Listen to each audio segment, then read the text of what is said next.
Għexieren ta' ġenituri u tfal fiċċew l-għajnuna minħabba użu ħażin tal-midja soċjali, pas cyberbullying, is-cyberstalking u forom oħra ta' użu ħażin ta' mezzi teknoloġiċi.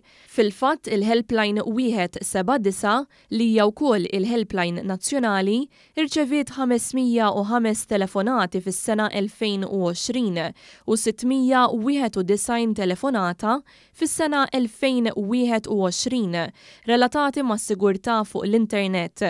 In-numru jirriflettu l-perjodu fejn il-lockdown wassal għal aktar ħin fuq l-internet.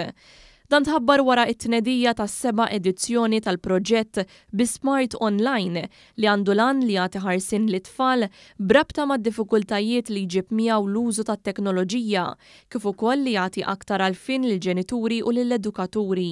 It-tnedija saret il-ġimgħa filgħodu mill-Ministru għall-Politika Soċjali u Drittijiet tat-Tfal Michael Falzon u mill-Ministru għall-Edukazzjoni, l-Isport, iż-Żgħażagħ, ir-Riċerka u l-Innovazzjoni Clifton Grima.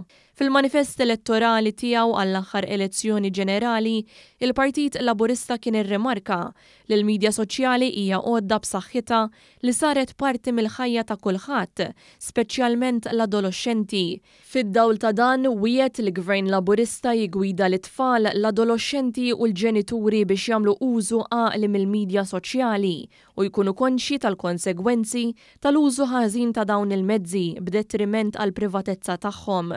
Il-proġett jinsab online fuq is-sit bismartonline.org.mt.